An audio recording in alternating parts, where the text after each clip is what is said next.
Welcome back to another Real Talk with Dr. Jim Sharps. Great to have you back with us again. For those that are new to the channel or the video, this is really a kind of a line of videos and a line of content where we really look at natural health from the perspective of original medicine.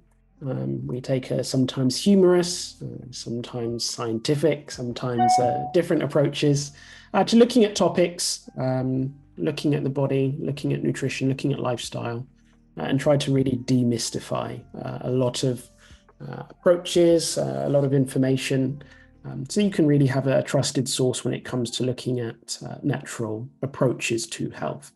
So as you may or may not know, we've been looking at RBTI recently, going through each of the tests in a little more detail and seeing how they interrelate. So you can really be more informed about if RBTI is something that is of use to you. So Dr. Jim, thanks again for your time. We're on the last test today, which we're going to be looking at the ureas. And I understand there's two elements to this test. So just for refresher's sake, if you could just give us an outline of the ureas element of the RBTI test. Yes, they are evaluated separately and in a combined form as well. Separately, the top number represents nitrate nitrogen, and that basically is an indication of how well you're digesting your proteins, or if you have too much protein. So it's an indication of how the food that has come in has come out on the other side. So it's basically an indication of food intake. The bottom number, on the other hand, represents the cellular breakdown and cells that need to be replaced.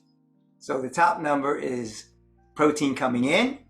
The bottom number is breakdown in cells,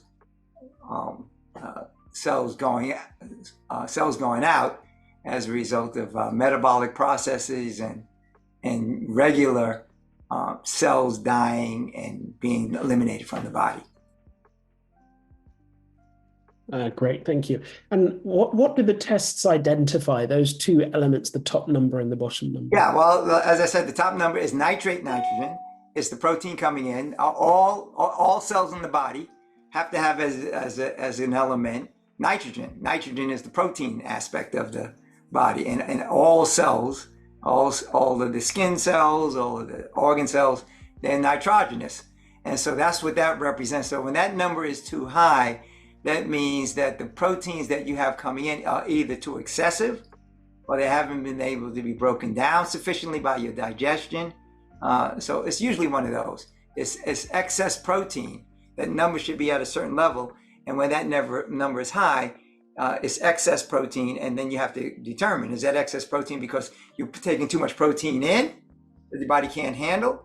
Or you might be taking a sufficient amount of protein, but the digestion system hasn't been able to break it down sufficiently, so it's just being thrown out. It's not being converted into new cells.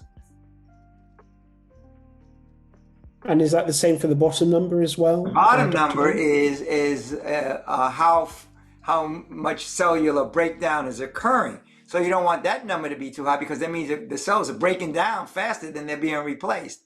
So either number, there has to be that right balance of cells coming in on the right schedule to replace the cells that are supposed to be going out.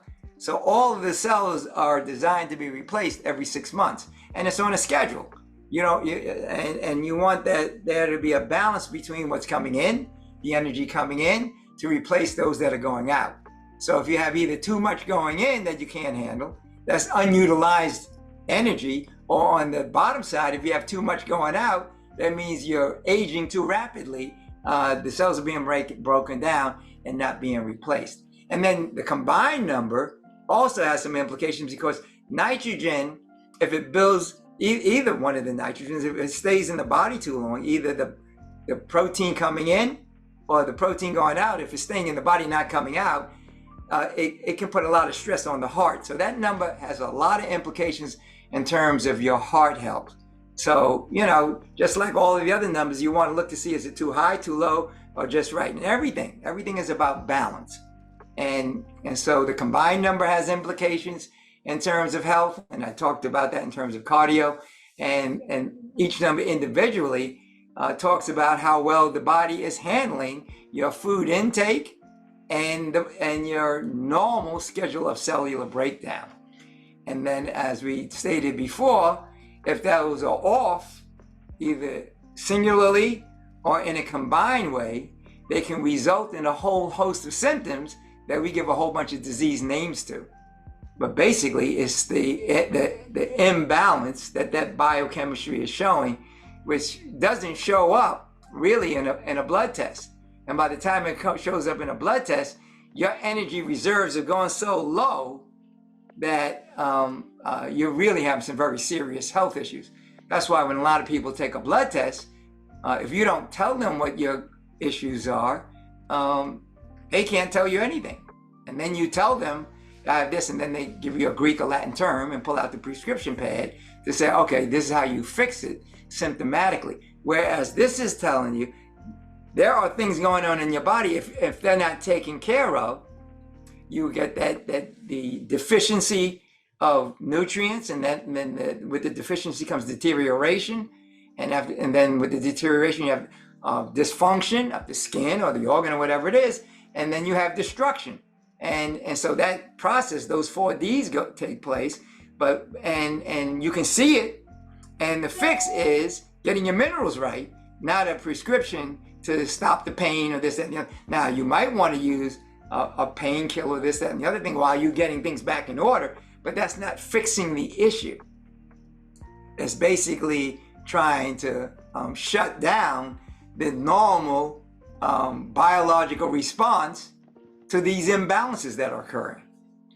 In this case, it's the ureas, the protein's not coming in at the right pace and utilizable. So you can have, as I said, too much protein coming in, which your body can't handle on the right schedule, or right amount of protein, but you asked the question before, how does it relate to the other numbers? If the pHs are off and the body can't break it down sufficiently because the pH is out of balance or something else is out of balance, then there's excess protein that's unutilized.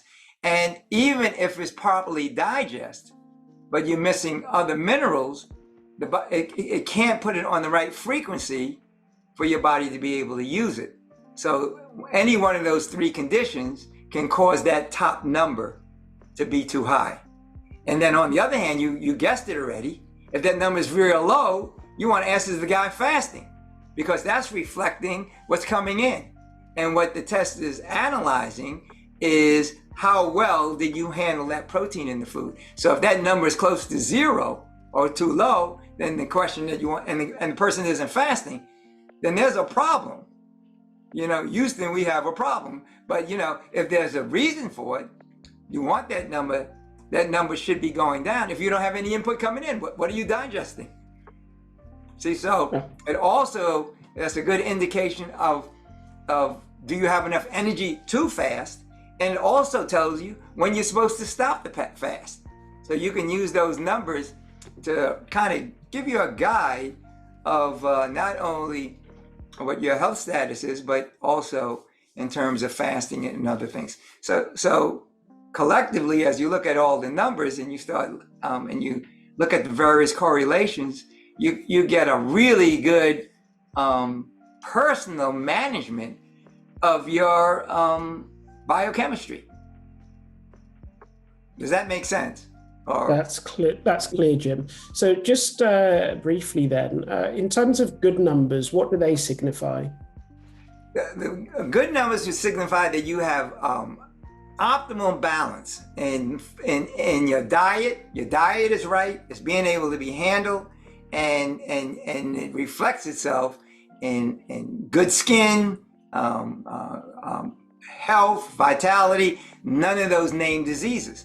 So you want to get those numbers as close to perfect as possible. And as you see that those numbers, any of those numbers, including the ureas, as they move away from perfect, they have a whole host of physiological implications, health implications, and it can be moving over in the too high range or the too low range. And either way, you have just different classifications of physiological issues that we give disease names to. Yeah. And on the flip side, what do bad numbers signify? Yeah, the bad numbers would signify that you have certain vitamin deficiencies and or mineral deficiencies. So for example, if that number is too low, so we talked about the individual numbers, but if that number, if the combined number is below a certain threshold, it basically is an indication that you have, for example, a potassium deficiency. And that's a major mineral that have very important implications for how the brain functions. And if and the brain needs more potassium than any other organ in the body. So if that is done on a long-term basis, and the brain can't function, and then that basically is an indication that you're setting yourself for a brain tumor or Alzheimer's or some other brain-related health issue, because you're missing that very important mineral that is contributing to the functional integrity of that particular organ. That's clear. And just a final question, Dr. Jim. What are some of the key interrelations between the urea and some of the other kind of elements of the RBTI test? Yeah, that's a very good question. As I started to note, if that number is too high, that nitrogen level is too high, that nitrogen kind of crowds out the blood and has implications in terms of your efficient circulation. And it puts a lot of stress on the heart. And that also relates to the salt number. The salt number also puts a lot of stress on the heart. So if you have very high ureas and very high salts, you're in a whole heap of trouble, because now you got these factors going on in your system that's putting a lot of stress on the heart. And on the other hand, if those numbers are too low, you don't have enough electrolytes, you don't have enough energy. So either way, it's an issue. And to answer your question specifically, that urea number has a very high interrelationship with the salt number and also with the pHs, because the pHs determine how well your digestion is working. Is your liver strong enough to be able to break down the foods, provide the enzymes to completely break down the food?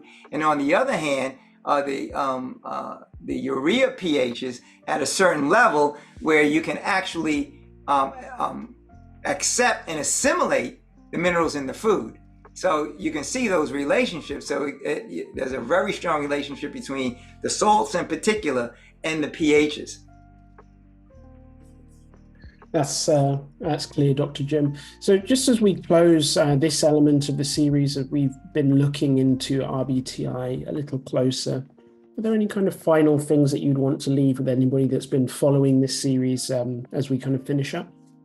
Well, that's a very powerful question, because we've been talking about a lot of the science, the biochemistry, maybe a little bit touching on some of the E = mc squared, the quantum physics. You don't need to know all of that. The final, what it is it's a good evaluation, but what it shows you, are you being hydrated properly? Are you eating enough variety in the diet? So there's very simple things. So yes, there's very sophisticated science behind it, but the final thing I would like to leave people with is very empowering from the standpoint. You don't need to know all of that science, just like you don't need to know about the pistons and all those things on their car. You need to know where the brake is. You need to know where the steering wheel is. You need to know that it needs gas, but you don't need to know how all the underworkings are. You don't need to know about, and with this, you don't need to know about transformer glands and all the functions of the liver and all of those interrelationships that we talk about. You want to kind of see what they are, but in the final analysis, you want to know, are you being hydrated properly? And then you fix that, and it's amazing how these other things, the body is always looking to heal itself. So all you really need to know, the final analysis, is the 8 laws of health. And the way you get those numbers to move to perfect is an integrated and comprehensive application of the 8 laws of health. So that's why I keep coming back to, rather than knowing 800 different diseases or 8,000 different disease names, know those 8 laws of health and know how to put them together to have outrageous health and vitality. And that's basically what those numbers really show you. So you can drive the car without having to know all these really questions that you ask about. Okay, well, the interrelationship. Yeah, of course, the piston interrelates with the battery and all that other kind. But you don't need to know all of that. You need to know that you need gas.